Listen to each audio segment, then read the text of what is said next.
Hello everyone, welcome back to BrokeNbricks. My name is Owen and this is Building Moria in LEGO Part 9. So yeah, I've been quite ill for the last couple of weeks, which is why I haven't been uploading so much, but yeah, I think I'm mostly okay now, so hopefully my voice doesn't sound too bad, well, not any worse than normal. So in the last video I was building up the shoreline and the roots of the trees and some of the walls, and yeah, I haven't done too much between videos. I did start building up the ground on the other side, as you can see over there. But that has been it, I just haven't had too much time to be working on this. And yeah, as promised, in this video we are going to be starting with the lake and maybe a little bit of the Watcher in the water. I'm not too sure yet. We'll see how far we get. So as usual, I have some bricklink orders, so we're going to get those open. And yeah, I think I'm just going to completely take this module out of the way for now, because it is very big and it does take up most of my desk. And yeah, it's just getting in the way a lot, so it's going to be nice to start on a new section just so I can have that out of the way.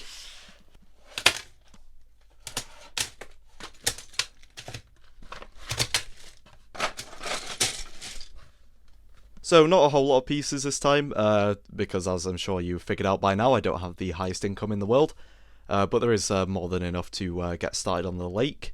And yeah, this is cool. In the I think it was the last order there, I got a little free gift, a little dude with a in a suit with a top hat and glasses. That's kind of cool.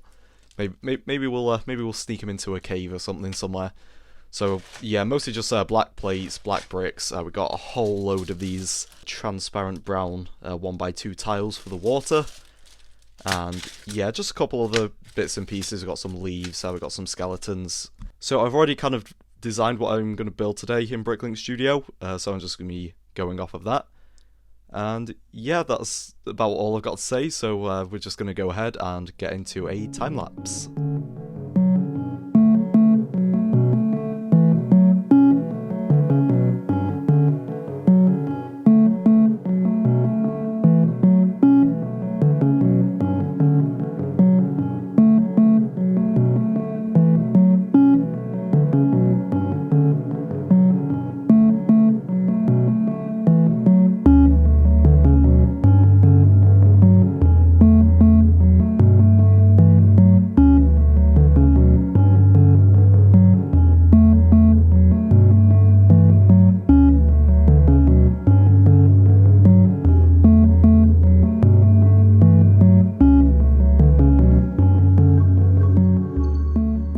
Okay, so this is the progress that I've made. It's essentially just a big black rectangle, but there is some technique underneath, because if you turn this piece on the side here, then we are going to have two tentacles, which will be rotating in opposite directions.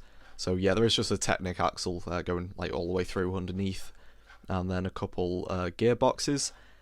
And so yeah, I started tiling off at the front here, and then you can see I wasn't originally planning on doing this, I just kind of came up with it as I was putting it together, is to have a load of the regular transparent pieces for the bubbles where the tentacles are like, splashing, making bubbles, popping out of the water. And yeah, this tentacle is sort of inspired by the one from the Lord of the Rings video game, the LEGO Lord of the Rings video game, that is.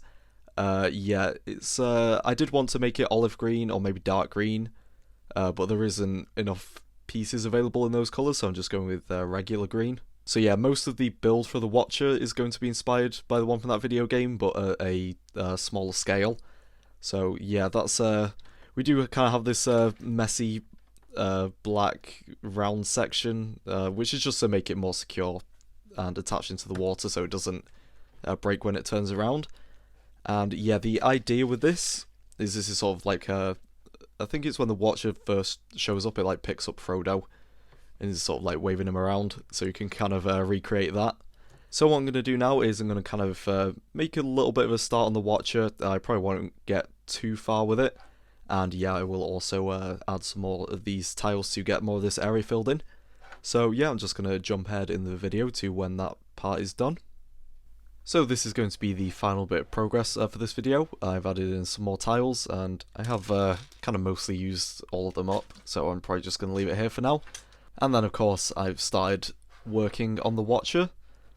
So yeah, we're going to have 3 tentacles coming out over here, 3 on each side.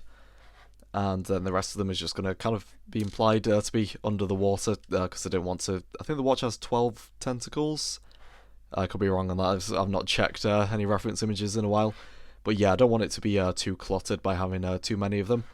And then yeah, I have started on the mouth as well, and it is held in place by one of these shield pieces, and then it's just hinged to give it that nice angle.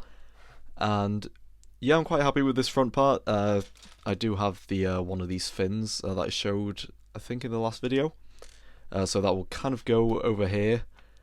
And then, yeah, I'm not looking forward to doing that part. That's going to be quite complicated. But I have started coming up with some designs for sort of the head and the eyes.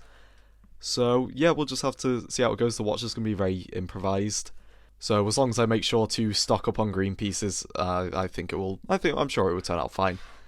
So yeah, what I'm going to do in part 10 is to get the rest of the base finished. So I'm not sure how far it will come out. Probably somewhere about here. So yeah, probably about double the size. And then yeah, I'll start working more on the watcher, and then hopefully in part 11 the watcher will be done, and then this whole section will be finished with that. So I think that's going to be it for this video. Not a whole lot of progress, but I am happy with the progress that I did manage to make. If you enjoyed the video, please leave a like and consider subscribing to the channel, and that way you won't miss out on part 10, and hopefully that will be up in, again, probably 2 or 3 weeks. Thank you everyone for watching, thank you for your support with this series, and yeah, hopefully I will see you in the next video. Good, Anakin, good. Subscribe. Subscribe now. It should. Do it.